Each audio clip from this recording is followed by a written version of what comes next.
218 pounds. He is the great Greg Gagne.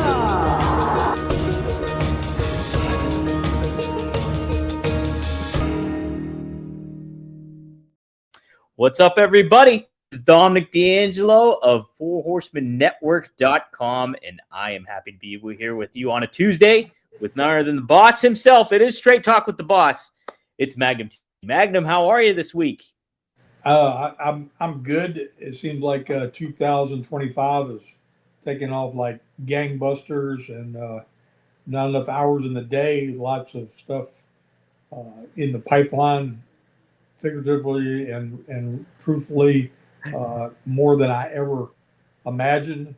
And I will say that there's some eyes on this show that aren't necessarily just your traditional fan, because I seem to have erupted the ire of some of the trolls in the collector world as well.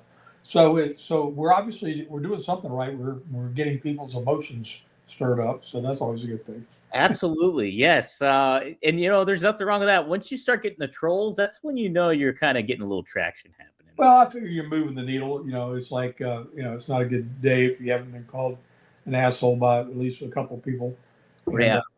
It's just amazing. It's amazing the times we live in where I've always been an advocate of free speech, and you certainly don't have to like everything about everyone and everything else, but somewhere in there, the humanity portion of it seems to go out the window, and it's smoke and mirrors, and you want to take things out of context and do things just to get eyes on you rather than really what's going on. And it doesn't matter whether it's politics or wrestling or people's personal lives. It's everybody's subjected to the same thing. So it's kind of interesting to navigate at 65.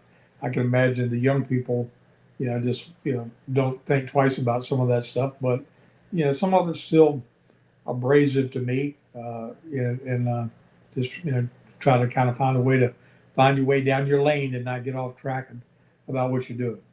Yeah, absolutely. It's really, the whole social media landscape is just, there's a bit of like almost a disassociation with people, where it's just like, even interacting with people I've met before, and then my relationship with them online can sometimes be different. And it's almost like there's that separation of connection you make, that physical, or that tangible connection that you make with some people. And it kind of throws off the game. It almost desensitizes. I feel myself sometimes being desensitized by a lot of this stuff when it comes to like human emotion and interaction sometimes. I don't know if you necessarily get that too sometimes, but it's just like, people post on Facebook. It doesn't resonate as much as like when you're interacting with that person one-on-one or anything to that effect. Do you feel that way too, Magnum? Yeah, I do. And I think the whole, I'm in the telecom world, and I've been in the industry for the last 30 years. So, I've been part and parcel of helping build the system that makes all this thing possible. But to your point, it desensitizes folks, and it also takes away that voice inflection you get when you have, one-on-one, eyeball to eyeball type conversations. And I find myself, many times in a text, whether it's professional or personal, either or, and just say, realizing, hey, I probably ought to just pick up the phone and talk to this person, because if I'm getting the wrong impression, it's a good possibility they could be too. And it just causes more frustrations than necessarily have to be. And I think it's kind of messed the whole world up on problem solving, because it used to be a time when we realized that none of us are perfect, and we're all trying to be better versions of ourselves as time goes on. But the ability to see past something that truly is past is kind of muddled now, because it's like anything can spark something to take something body back into a chain of conversation, something that might have happened 2 minutes ago, 2 weeks ago, 5 years ago, whatever. And people are constantly being, measured, not necessarily on the here and now, but, this perception that's been capsulized in the media, Mm-hmm. the media world, and it's not a good way to measure people on their intent or where they come from or what they're desiring to do, and unfortunately, your human instinct is just to be defensive. Right. And I mean, I come from the day when you had a problem with somebody, especially when we were in the business. If you had a problem with somebody, I don't care how big, small, tall, didn't matter what it was. You went and got eyeball to eyeball with them and worked it out. And if that it turned into a physical solution or if it's a philosophical solution, either way, you came to some resolve and were able to go forward. And you might still have some feelings, whatever, but it didn't keep you from being productive in your chosen field or whatever it was you were doing. So I think that we got a group of people in general that have trouble communicating and problem solving and just navigating life because they're so used to either on a text or on a keyboard or whatever and feel like if they're not able to validate themselves through those means, then then they're somehow a lesser than, and nothing could be farther from the truth. All this should be a tool. It should be an asset. It should be a new means of not being able to cope, with life and things that we all had to navigate. Absolutely. And like, yeah, you see how social media affects everybody's lives. I almost feel like there's a contingency too. And I think I'm definitely of this matter. I almost feel like social media, it's a way to promote yourself and it's a way to get word out about, and it's a way to connect to people too, friends or new people, things like that. But I almost feel like it should be a public utility in a lot of ways because it's so essential to like thriving, making businesses thrive nowadays, and getting a brand out there. Even something like this it's important to kind of do that. And believe you me, I know I need to be doing more with that when it comes across the board with all my podcast stuff. But like, I don't know. I wanted to follow up with this too regarding the social media. What would you recommend to a modern talent today that uses this as a vehicle? What would be your do's and don'ts necessarily when it comes to promoting yourself or your persona or even your company in that regard for Well, wrestling? I think it's a real slippery slope because if you want to be, like talking to the smart marks and trying to be cool and letting them, kind of feel like they're in the know and seeing behind the veil and know what's going on in the inner workings of the business, that can be really detrimental to the Hmm. same perspective if you promote an opinion of something that is so radical, that is disruptive, that it becomes something that's a black eye to your corporate, your corporate sponsor, your employer, whatever. There's consequences to that today in today's time because people, they have people. I work for a Fortune 500 company. They have people that monitor those things. And if you were to be doing something that was considered bullying or anti-Semitic or just a host of things, it could endanger your ability to continue in your livelihood. Uh, could impact you when you're sitting at a job interview when somebody does a search on you and sees all the stuff that comes up. So it, to your point, it's a tool, but for the men and women that are out there, that the people that are superstars of the world, you're not you can't put just wear your heart on your sleeve about the ins and outs and everything else that goes on about the inner workings of your day to day life or your business life because it'll be detrimental to you. It's you shouldn't be living your eyes being measured like that daily if you're an entertainer or if you're a competitor in some sport or if you're a professional business person.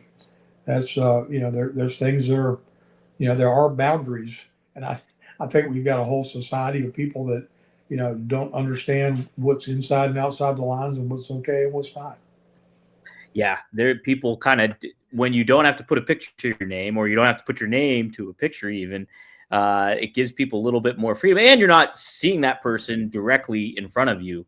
It's you open yourself up to do like people if they don't are not socially active or out and about or anything like that. This is their way to socialize, and it's not a very healthy thing to do. It can be, like you mentioned, a slippery slope in regards to a lot of things. So, yeah, it's unfortunate. It can be a great tool for wrestlers making videos and kind of getting a gimmick over. But it also, as a wrestler too, you do humanize yourself, which is in certain ways good, but in other ways bad, because you want that air of mystery sometimes when you're a wrestler. Like I know, like you think about back in the day, like the lights would only be focused on the ring, and there is a reason the ring is elevated, so people look up to these competitors in the ring, and it feels like there's that separation. And now social media creates that connection, which is good, but also bad in certain ways. It's definitely a balance for a wrestler to try to consider now in today's world. Yeah, well, I think the thing is it's difficult to define that balance, and that you want to you do want to have that fan base, and you want them vested in your character and your passion for what you do, but doesn't mean that you need to bring everybody into your world and your locker room and how you do business. And can you imagine? Can you just imagine if back in the day when, oh my gosh, when life was so insane, nobody would have been nobody would have got past one weekend, much less a month of that type of thing, without being so lambasted for called out for every decision you made that was immoral or just something that brought out the worst in everybody. Who knows? But I think about the cast of characters and just the absolute crazy group of people that we cohabitated with, and we figured out how to navigate this. We're in a room with 30, 40 people that are as volatile and different and eccentric and some just backwoods and some illiterate to some degree and some very educated and all of them very opinionated. Yet, we all we figured our way through this thing because at the end of the day, we wanted to perform, and we wanted everybody that was talented to have that opportunity to be the best they could be, because it was a close knit circle. And I think a little bit of that today is the fact that the territory system obviously got wiped out, and there was niches all over the country in that territory system. But the indie world that popped up out of necessity, mother of invention, reason, allowed a lot of people through the gate and the passage in that would have never got through that system as it was, even in the territory days. There was just there were certain criteria that you had to meet to get in the door, and there's so much of a different breed, as a result of that it just exposed more and more elements of people that haven't all had to come through the ranks the same way, and jealousy, and there's only so many positions and there's only so much opportunity has always been the thing. I mean, you think about it, going out and saying I'm going to be a superstar of the WWE or for the NWA back in the day, you might as well have come out of high school and said, I'm going to go walk on and play for the Chicago Bears. Yeah.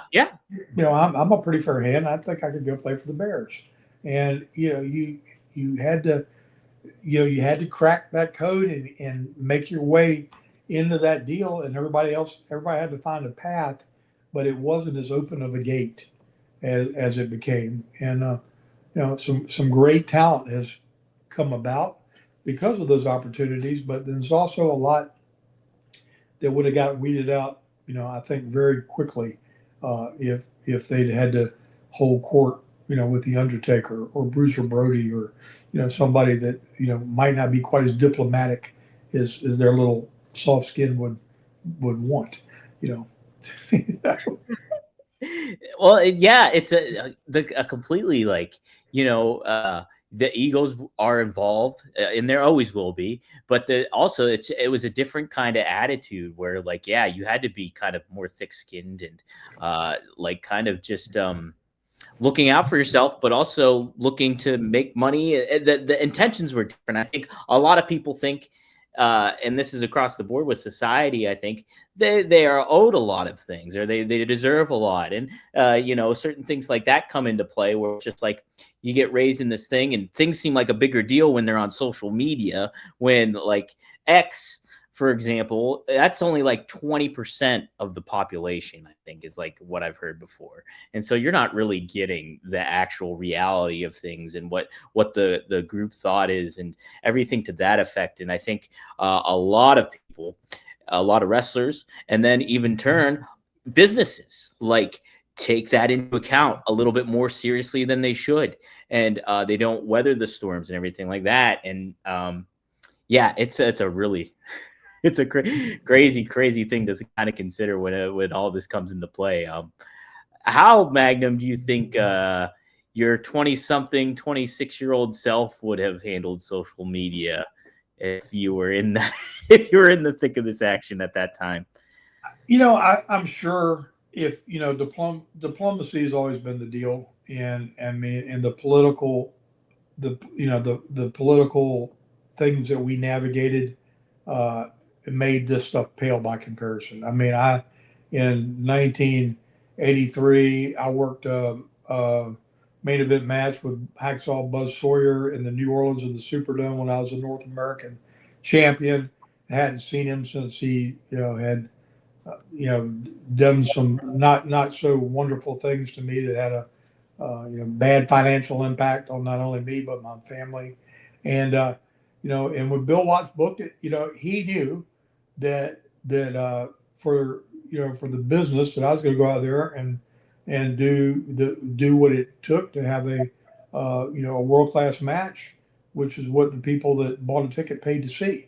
And did I was I looking forward to it? Was this one of my fondest moments? Absolutely not.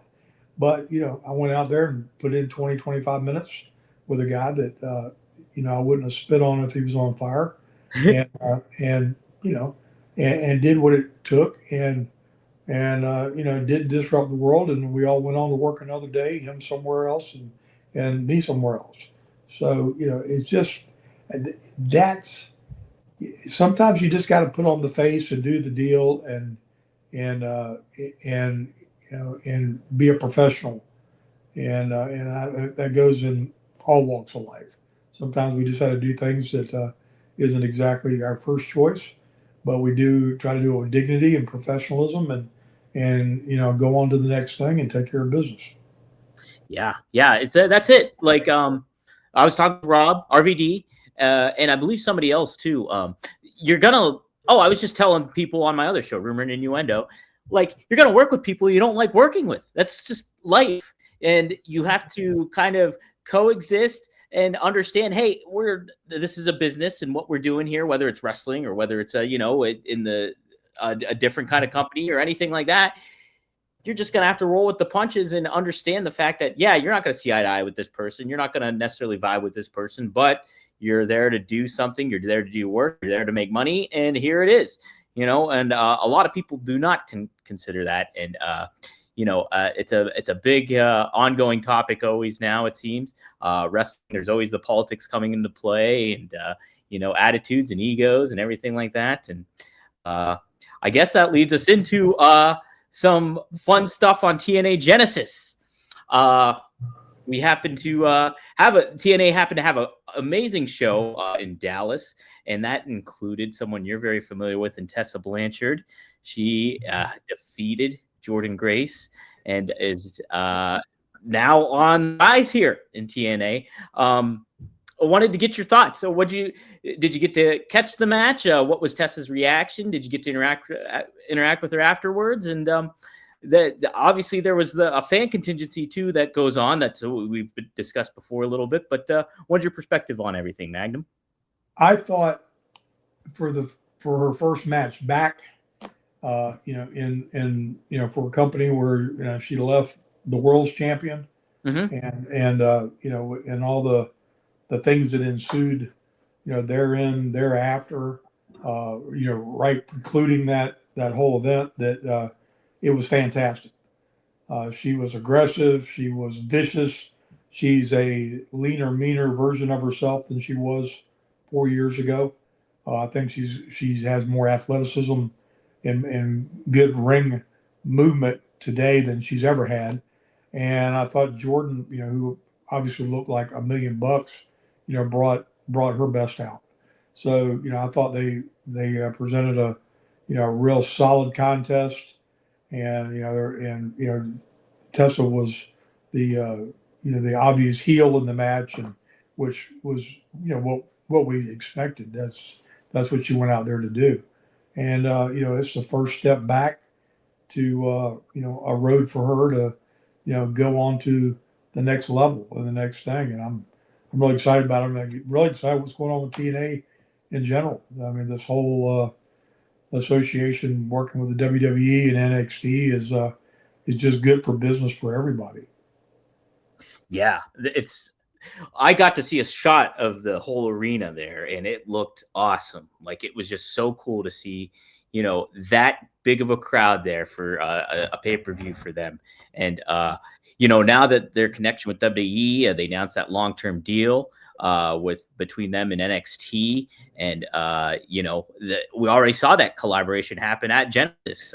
We had Cora Jade there. There was Faxium there. And I know there was another talent there, too, that I can't pinpoint on who.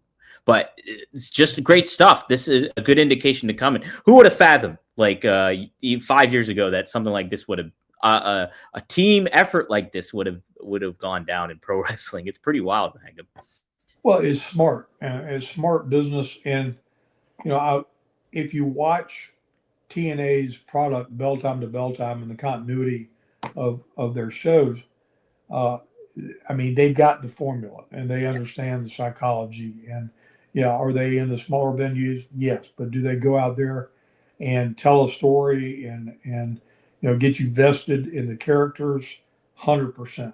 So it's just a great way for everyone to just kind of share the roster a little bit, and to give people opportunities to come, help bring somebody up. It's got a way, for them to watch, somebody working their way up through the ranks and have eyeballs on them, besides what's totally being controlled, by Sean, in NXT, and see what somebody's capable of, because they're going to have eyes on that product, regularly now, and there's some great guys and gals both, in that place, and I think Jordan is going to have a great run over at NXT, and I'm sure into WWE as well. I feel bad for her a bit, because I know how hard she's working to look the way she looks. And she looks like $1 million. But to maintain that look, that sharp, that hard year round, is near impossible. And that's a lot of pressure put on an athlete. A whole lot of pressure. I don't know that the average fan realizes, the sacrifice that somebody at that level of fitness is putting in to look like that.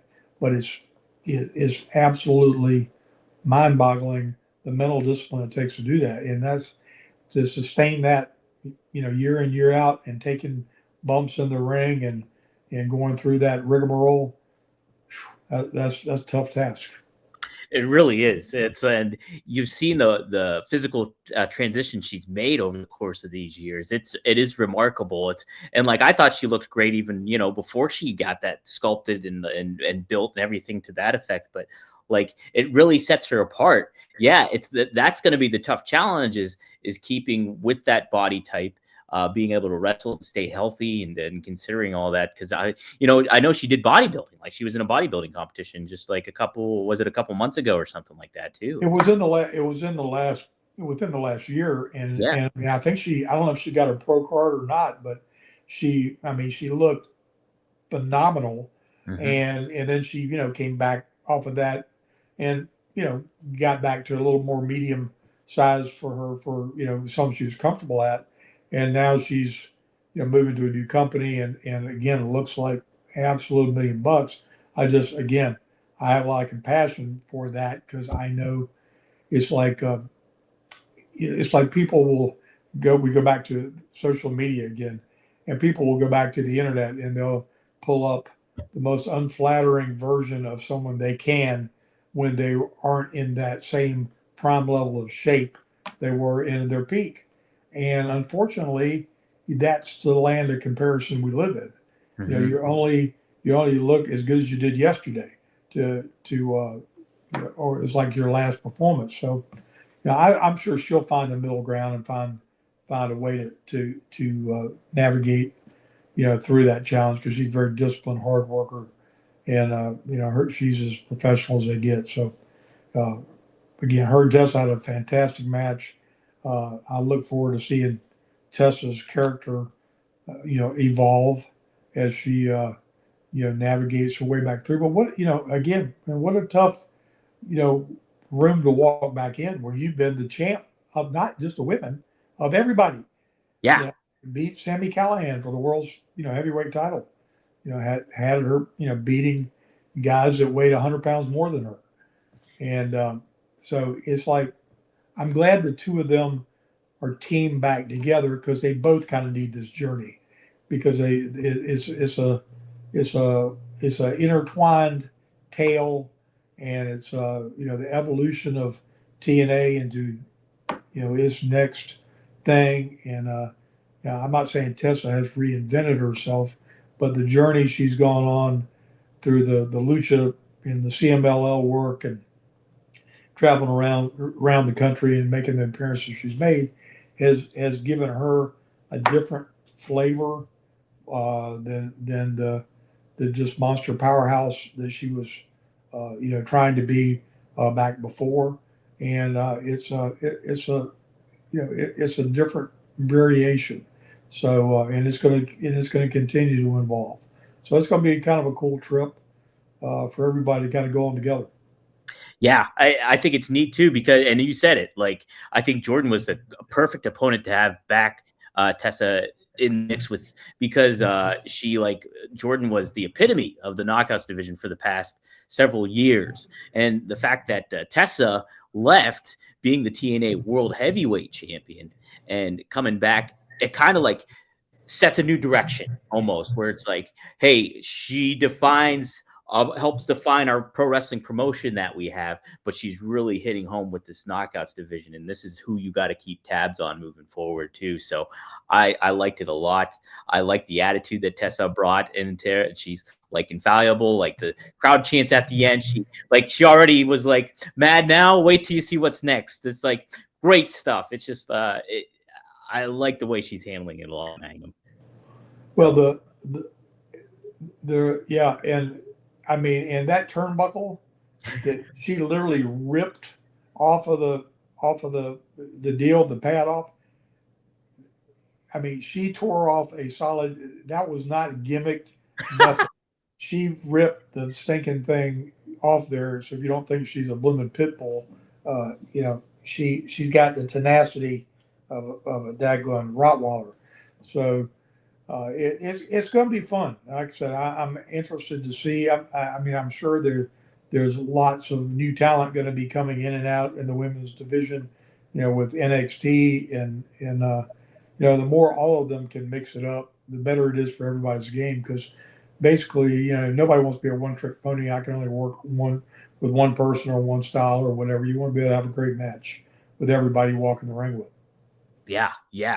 And she is still going to be the bar for moving forward for TNA and the women's division and potentially NXT and stuff. Right after we got done recording last week, I got to interview Tessa, and it was great. She had she mentioned about having that competitive attitude and getting back in the mix and kind of her journey to see from CMML, what she learned from all that stuff. And we talked about musical theater a lot because I looked on Wikipedia and I was like, wait, she's in the musical theater, and I did musicals and stuff as a kid. So it was neat to talk to her about that. But I led the conversation off asking about you, and I actually clipped it up this show. So here's what Tessa had to say about you, Magnum. So growing up under Magnum and everything like that, what did you learn about him? What did you learn about yourself from like a personal standpoint? What has he taught you life lessons wise? Oh gosh, I don't even know if we have enough time in this interview for everything that I know. Right? No, but honestly, my stepdad, he's like my best friend. Like we're so close. Anything that I need advice or help with, I know that I can go to him judgment free, and I can be as filter free as possible and trust in him. And I really rely on his advice with a lot of things, personal, professional. But yeah, he's just one of the greatest guys. He is. He's so down to earth, straightforward, and it's really nice to talk to him on a weekly basis. I learn a lot from him just from other perspectives. Just his work ethic is great too. It's like it's unbridled. He's always been one of the hardest workers. Always. Yeah, 100%. All right. So I guess I got to follow up, Magnum. What is your favorite musical? Wow, man! You see, I've seen them all too. See, I grew up. Did you? I grew up very diversified, and but I did hear a little of y'all's interview, and I have to share with her Phantom of the Opera, definitely one of my favorite of all time. I think when the movie version of it came out, I think my family and I probably watched it 20 times over a period of times. When Lucy was like 3 years old, she was singing all those songs. It was just just crazy. But yeah, Tessa had the theatrical bug from the very beginning, and it's so appropriate that she found this very physical way to dig into those skill sets and to embrace all the passionate things that she does with the business. Yeah, it's a good balance of everything, and her being such an athlete and then having that theater background and everything like that. It comes into play, and it's going to be really, really fun to see her moving forward to 2025. So yeah, if you guys haven't checked it out, go to it's on onetsport.com right now, or One True Sport Network, OneTrueSportTV.com. Go to that. It's up there. You can check it out. We cover some good ground on there, and Tessa's a lot of fun, and I was really happy I got to talk to her. So, and you did too. Yep. Thank you. So a lot of people are chiming in with musicals. Les Mis, Guys and Dolls, Singing in the Rain, plenty of good musicals. Yes. So, hey, wanted to ask you, somebody that's very musically inclined too is Joe Henry. He ended up winning the TNA Heavyweight Championship and against Nick Nemeth, which was a really great match. From what I've heard, I didn't get to see the match, but I know the way these two compete. So really positive stuff. What do you think? Joe Henry being the world champion, what do you see his future down the line here in pro wrestling? I think it just shows you how brilliant the moves are that are going on in the company. I think the timing couldn't be more perfect because, I mean, talk about, a force of nature. I didn't know who Joe Henry was 6 months ago until I was introduced to him, but I started checking him out and seeing his following and seeing, kind of what his DNA was all made up about. And I mean, he is destined to be on a grand stage. And I'm sure that this TNA/WWE relationship will only, further the potential of that, taking place, down the road. It's not a far stretch that, a TNA title match could take place during a WrestleMania weekend. No, I mean, there's just no telling what they could do with all this. But he's got the it factor, and obviously great performer on top of it. So, look, young man's got a bright future for sure. Yeah, it's going to be fun to see him too. He's another guy. He was in NXT for a little bit, and Nick Nemeth mentioned on an interview too how it's kind of fast. Like he had to go back from the start after he lost in NXT. He had to go back and then build his way back up here in this story that they told in TNA. And no better person to beat than Nick Nemeth, who's really been the flag bearer for TNA over the past year and really helped them kind of cultivate this identity that they have that's really refreshing and everything too. So big fan of his too as well. So they're doing some great stuff today. Mm-hmm. Yeah, absolutely. All right, I start a couple questions from you, the folks here. Got to give some shout outs here to Fernando, CB, Triple E, Darren Staley, Mr. C. Let's see who else we got in here too. Chris Bradshaw. Shout out to everybody on here. I'll be sure to get to a couple questions out before we close up. So be sure to ask some and get some in there, and I'll keep my eyes peeled. Little Patty's also in the house too. So hi to everybody. But Magnum did want to follow up and see what you thought about Raw this week. I thought it was kind of I talked about it earlier on my other show, how it's kind of like stay the course with a lot of stuff in the Build Royal Rumble, I felt like. So nothing super duper wild happened. But there was I had some big takeaways, I think, from it. But I wanted your perspective. What really stood out to you this week on Raw? Penta is the biggest introduction star on the WWE programming I've seen that I can remember. Wow. He is electric. He is a megastar. He's charismatic. He has got all the right stuff.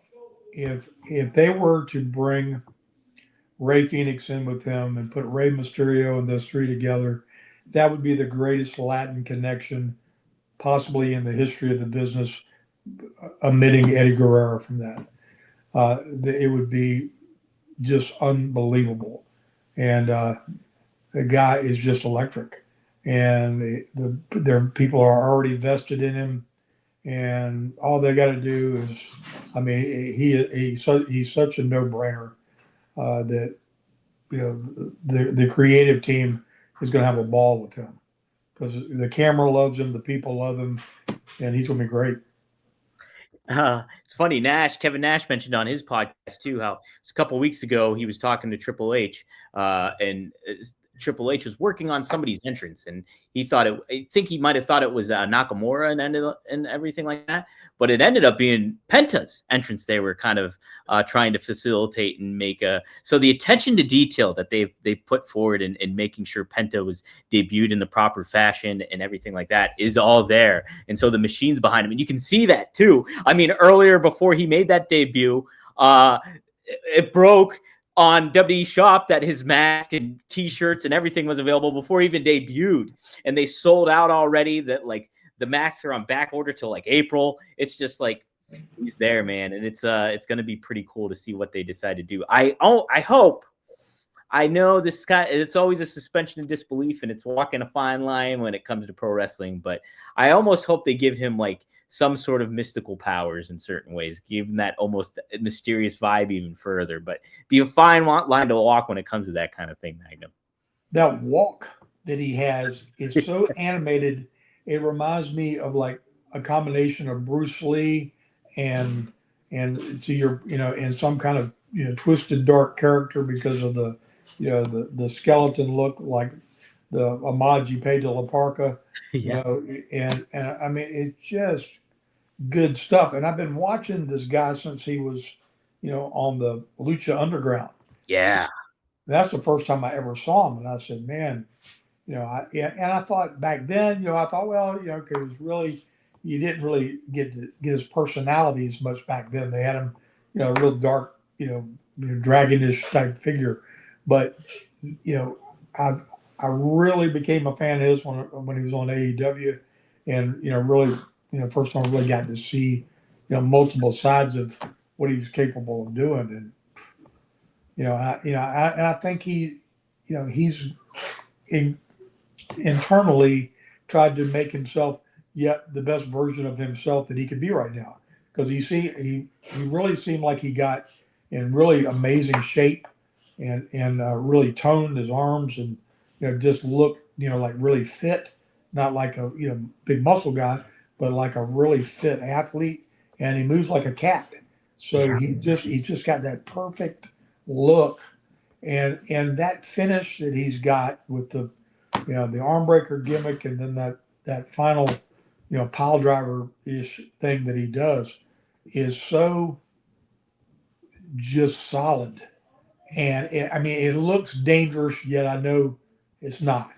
But he does it so well, it looks like he could kill somebody. And that's the art. I mean, he's got it all when it comes to that. And not since really Rey Mysterio has WWE had a really top like luchador that they can be able to market in the best way and stuff like that. I know they're making the attempt here with Dragon Lee, and some other names have come and gone a little bit, but Penta's like their next big thing, it seems like. And be intriguing to see once Rey Fenix, once he gets out of his AEW deal, how they decide to position him into the mix as well. So, and they've given him great opponents too. Yeah. I mean, two 5-star opponents right off the get go. I mean, Gable is as good as anybody to lace up a pair of boots there, and going that match last night when he put the fingers out and the kid grabbed it, and it looked like he broke his hand in pieces. Yeah, but he knows how to sell something where like it was painful, it hurt, and to be able to do that in a mask, first of all, is an art form all in and of itself, because it's so difficult not being able to see the face emotion. But what he pantomimes is so good that you're like in this thing with him. So it's anybody that's ever envisioned working and trying to express emotion and think about putting a mask over your face and doing it, that's a whole different thing. And of course, Rey Mysterio, master obviously of what he does. Guys like Mr. Wrestling 2 back in the day, knew how to do that pantomime, and it's an art form. So it's really cool to see it done well. Cool visuals, great outfit, very athletic. Nothing. There's not one piece. There's not one box I can't check off and say he fills it all. I mean, he's going to be whatever they allow him to be. Do you think he can flourish on his own as a standalone act, or do you think he would be enhanced by having somebody like a manager or a mouthpiece to kind of build him up even further? Or where do you kind of stand on that? I would not do that. I would just associate him in the clan with Rey, because Rey is so good.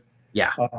Bridging that gap. His English is so good, yet he, still, so strong and true to his culture that, he would be the perfect guy with him, not just a manager, somebody somebody alongside a teammate.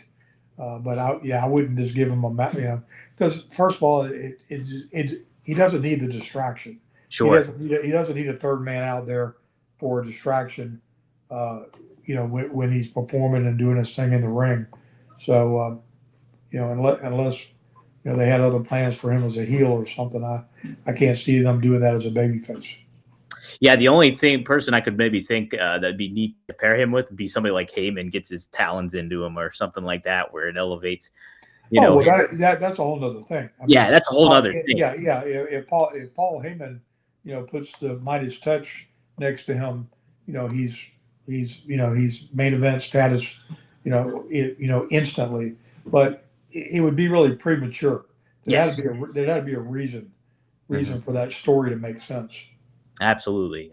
No, he's great. He's like such a nice little shake up almost for WWE. It's something that they haven't done in a while. So they're doing right by him so far. It's really cool to see. I'm excited to see the matches ups that we're going to get to witness down the line and everything to that effect as well too. So very, very cool stuff. Something I did want to mention too on Raw. This was my big takeaway. Wanted to get your thoughts on this. But Magnum, I loved the CM Punk promo. I thought what he said in the crowd, kind of getting that Royal Rumble hype up, mentioning names like he mentioned Cena, he mentioned Sami Zayn in a dismissive fashion, Roman Reigns, and then on top of it, he mentioned Hulk Hogan and said, like, if he gets in there, I'm going to throw his dusty old ass out of the ring. I saw that. And I saw that. just like blurring those lines because of what Hogan's reputation is outside of wrestling and stuff like that. I just thought it was such a cool moment that really gets you excited for the Royal Rumble. But it's in that CM Punk fashion too, where you're just like, all right, I'm invested in what CM Punk's going to be doing this WrestleMania season. Yeah, and Paul Heyman out of the conversation. CM Punk, hands down, best interviewer to me in their organization, because he has that ability to bring you in to where there's logic in what he says, and there's enough that you could fact check to say he really feels what he's saying. This is logical and makes sense, and he has been so able to back up what he said he's going to do, and been through not an easy path, and coming back from the injury when he first came in, and keeping himself relevant all throughout that time, and to the point where he was recovered enough to work, and nobody knew it until they made it like it was part of the angle. So I've become a huge fan of him, and it doesn't matter if he's cutting that promo in a ring, or he's doing something outside of his individual space, just something promoting for the company. He's just he's just a great spokesperson in general. And I think something that maybe doesn't get considered about him, and that I'm sure comes into a lot of play about how he handles himself and the content he has to say in his promos, is that CM Punk's a big sports fan, and like there's a lot of talents nowadays, like they're mostly wrestling focused. Some are sports fans, but it's so many of them are so wrapped up in the pro wrestling world and how that business works and everything like that they kind of lose that legit competitiveness that goes with organized sports and that kind of thing like that. And I think he's able to pull with that. And not only can that help him facilitate a connection with fans outside of the ring, but I think that really helps kind of what your attitude is when you're handling yourself and behind the microphone too. Yeah, and if you turn back the clock and you look at some of the best jousts between Dusty and Ric Flair, same thing. They were both big sports fans. Dusty loved the Boston Celtics, and Flair was a Chicago Bulls fan, and those two would be jousting 24/7. USA Today opened up, this happened, that happened. It didn't matter where you're at, the airport or restaurant, on a promo, something come out about it. I mean, it was just intertwined in the fabric of who they were. And, and to your point, CM Punk is, follows in that lineage of guys like that. And it does. It makes you competitive. And, that's where the best of seven that Nikita and I had concept came from. And, all those things, tied back and forth and played together because, that's what we were all passionate about. Yes. Yeah. It's another added element that interests wrestlers outside of the ring, also interests fans that are into the ring, but then they watch on the court, the field, or the diamond. So it's pretty neat stuff. All right, let's do some fan questions here. We'll start with Darren Staley, who gave us $10. Thank you, Darren. Right. Yes. He says, I got my master's degree in law, ran for office and lost. This was just this past election, too, that happened to Darren. So congrats to even running, Darren. I am back on the horse and going for my Juris Doctorate at Case Western Reserve. I was fully disabled from 2006 to 2013. TA is an inspiration. So he just wanted to give you a thank you for that there, TA. So pretty cool. Well, thank you. Things that don't kill us either motivate us or make us crawl under a rock. And it's good to hear that those things motivated you. Absolutely. And no, Darren, I did not cover your full tuition, but you're welcome. You're welcome either way. I'll take credit nonetheless. All right. A couple other questions that we had. Chris Bradshaw.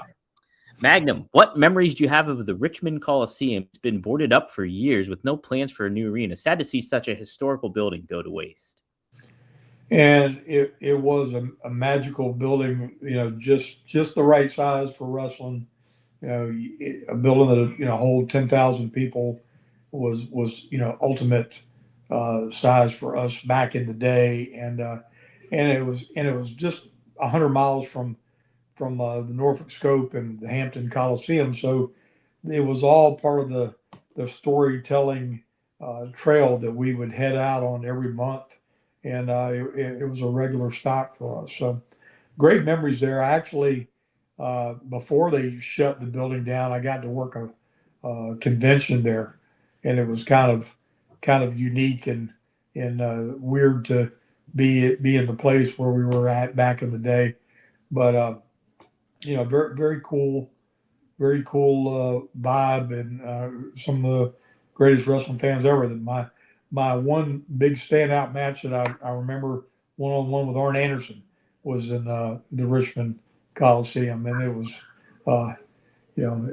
so we had so few of them. I can remember exactly where it was, and a lot of great memories. WWE's got their hands all over stuff, and I think it's really neat to see what they've been doing and the kind of evolution that they've been making when it comes to like prospects, like the WEID program and WLFG and the NIL stuff.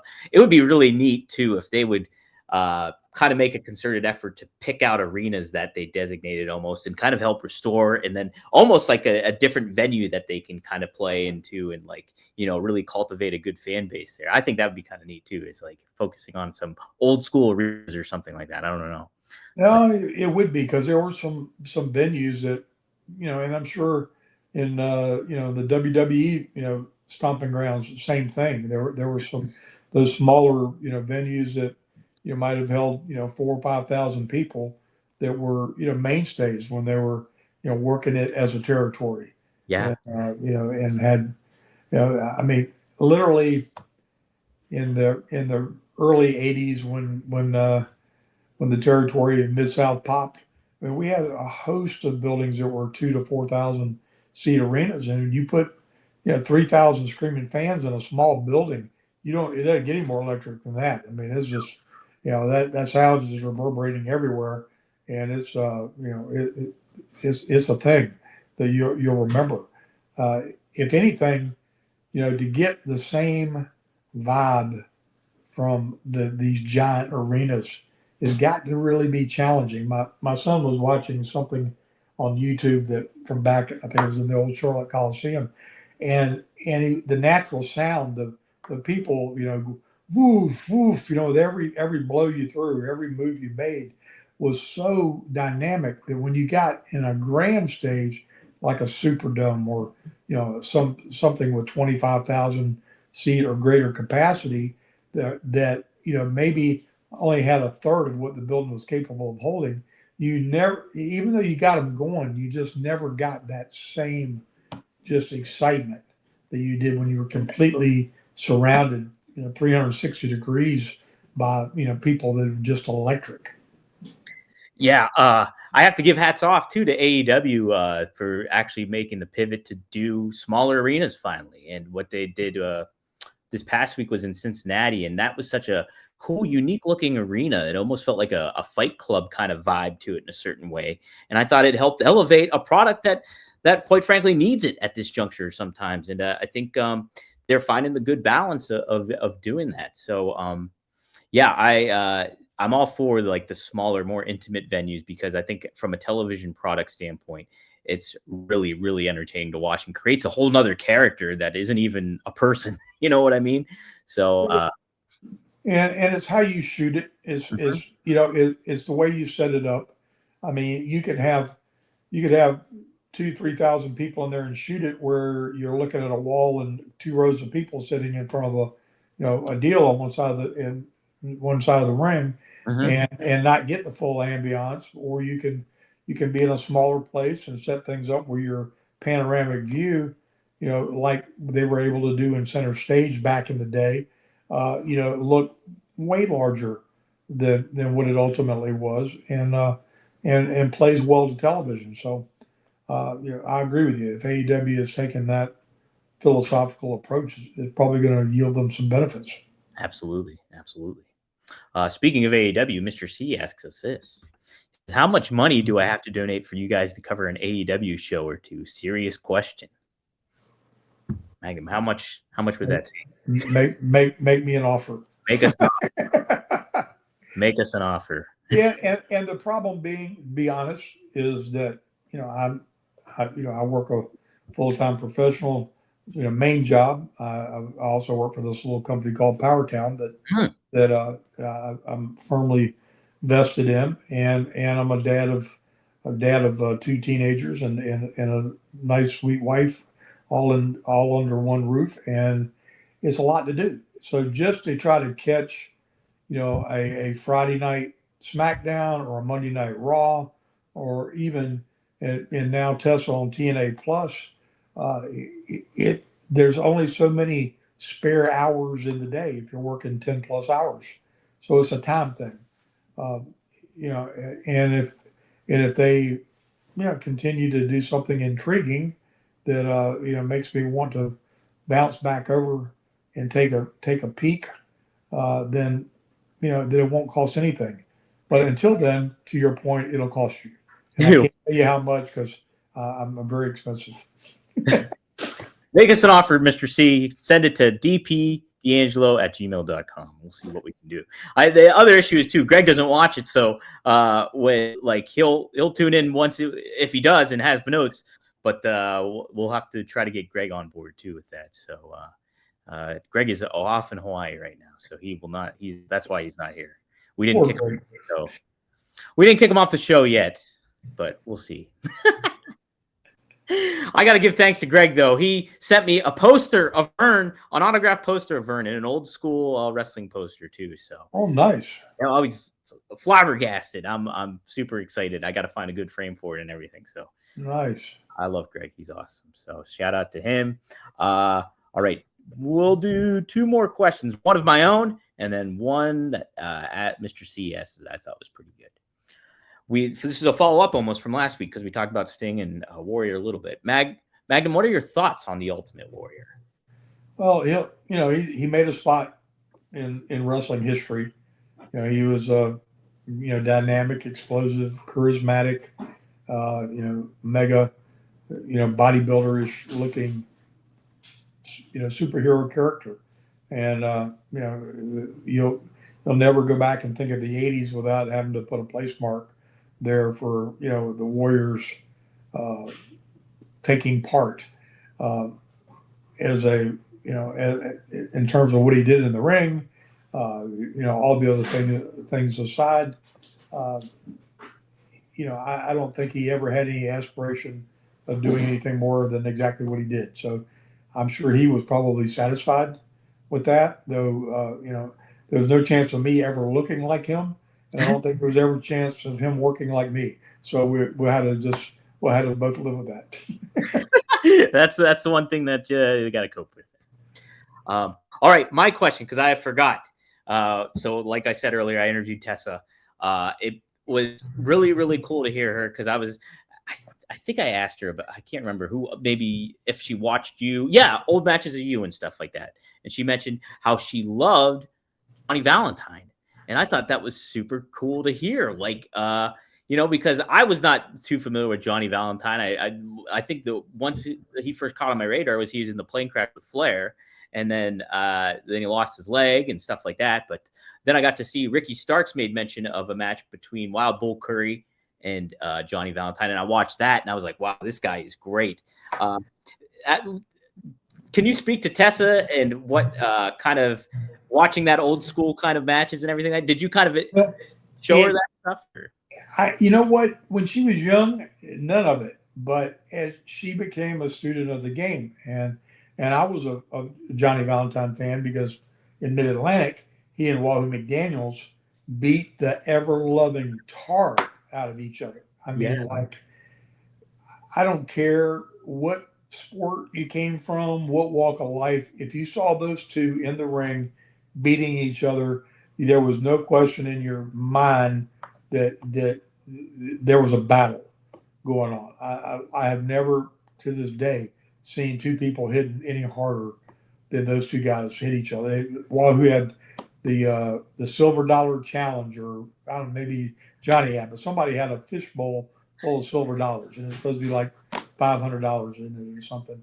and it was something they did for television, but they just hammered each other. And he was that old school, methodical, you know, slow pace, but got you in, got you vested into that match to where he had rides with people.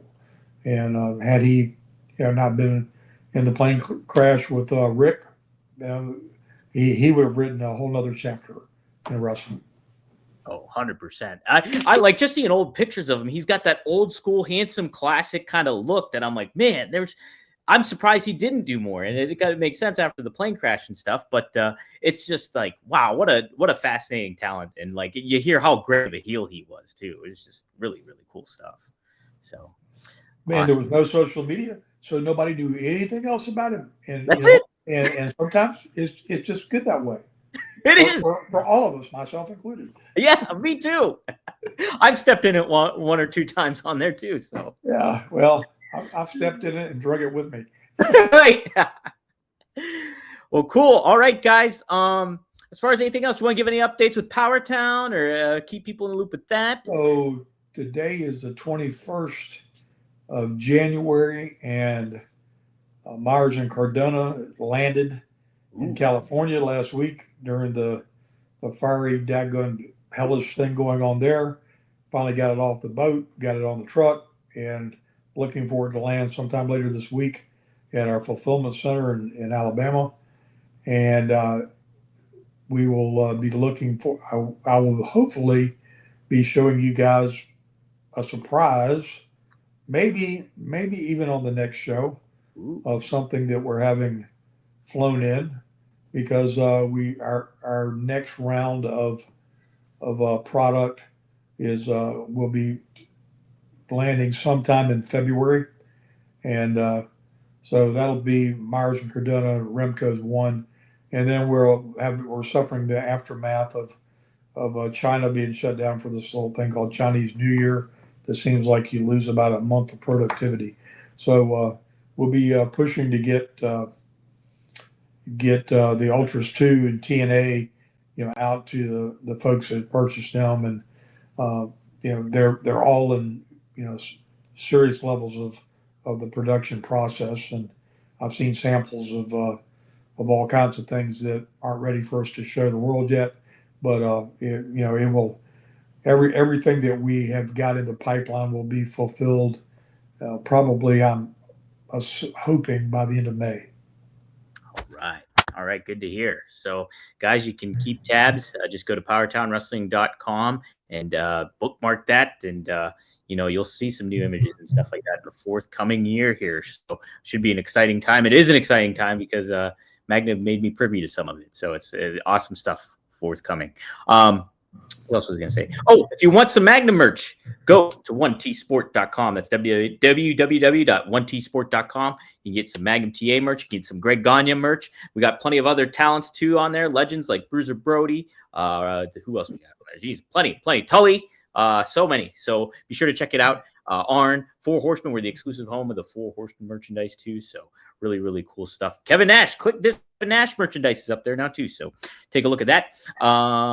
Anything else? What else? I thought there was one other thing. I can't remember. But either way, this was fun, Magnum. It'll be nice to have Greg back, but it's always nice chatting with you one-on-one. I'm learning from the boss here. It's good stuff. Well, thank you for your patience with me and just being one-dimensional this week. But I think we got to cover some ground on some things that were, kind of been thought-provoking for me. I'm glad we got to share some of it with the fans.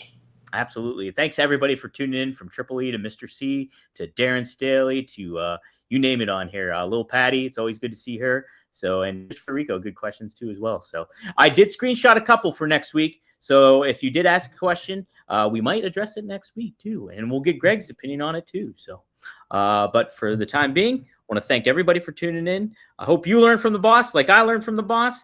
And he's just going to give you some straight talk all the time. So we'll see you next time here. Straight Talk with the Boss, Magnum TA, and Greg Gagne.